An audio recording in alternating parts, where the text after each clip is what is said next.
Olá, amiguinhos! Olha eu aqui de novo para continuar falando com vocês aqui sobre direito do trabalho, ok? Depois de um tempinho aí afastada, tô de volta para a gente retomar os nossos estudos aí, lutando pela sua aprovação na OAB.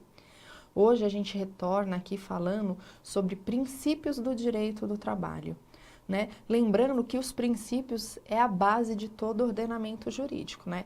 Existem lá aqueles princípios gerais de direitos que a gente estuda em direito constitucional, direito civil, que acabam servindo de base para todo ordenamento, e existem alguns princípios próprios de cada área. E hoje nós falaremos um pouquinho sobre os princípios próprios do direito do trabalho, tá? Na verdade, nós falaremos sobre os principais. Você pode, a partir desse estudo introdutório, desenvolver um pouco mais em casa, estudar outros princípios, tá? Mas aqui nós trataremos dos principais. Legalzinho? Então, vem comigo. Primeiro princípio do qual a gente vai tratar aqui é do princípio protetor, tá?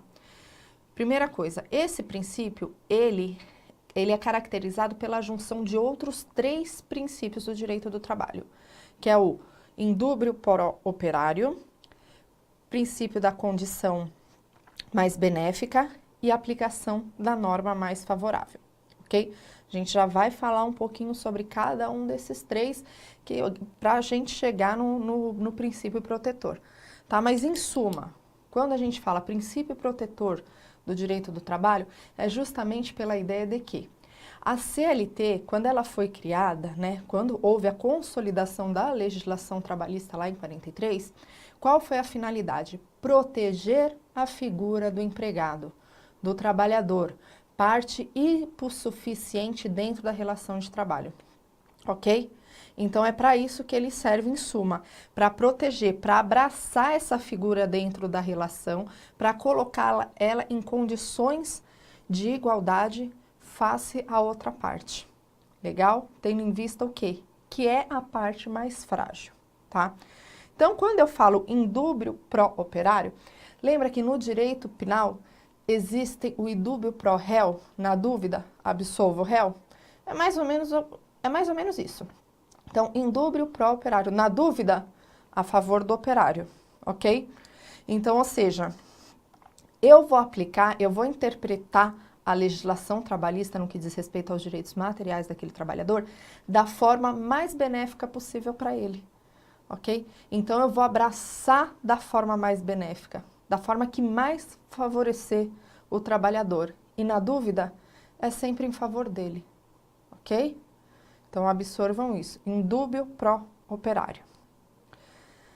Aí, quando a gente fala na aplicação da norma mais favorável, eu estou dizendo assim, se eu tenho 2 normas de natureza trabalhista que tratam de um mesmo assunto, qual que eu aplico ao caso em questão?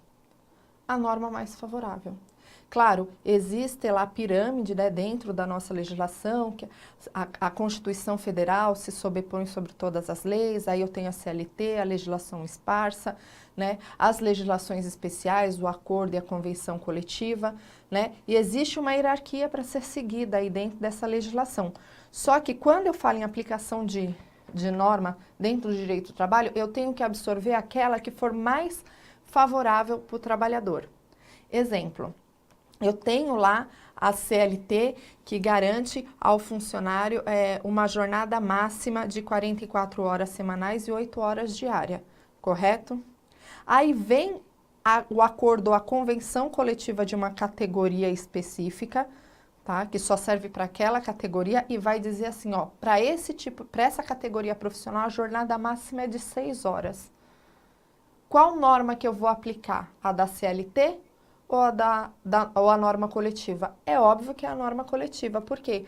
Porque ela oferece àquele trabalhador uma condição mais favorável do que a CLT, ok? Então, eu tenho 2 normas de naturezas iguais, mas uma oferece mais direitos, melhores garantias do que a outra. Então, eu vou abraçar essa, que oferece melhores condições para o trabalhador. Legal? Então, essa é a aplicação da norma mais favorável. E aí, por fim, eu tenho o princípio da condição mais benéfica. Ou seja, eu vou aplicar aqui aquilo que traz maiores vantagens para o trabalhador, ok? Então, de acordo com o artigo 468 da CLT, eu não posso aplicar aquilo que vai trazer prejuízos para o trabalhador. Ou seja, as vantagens já adquiridas, elas ficam conservadas dentro do contrato de trabalho, tá? Então, ou seja, eu absorvo para aquele trabalhador a condição mais benéfica aplicada àquele contrato. Legalzinho?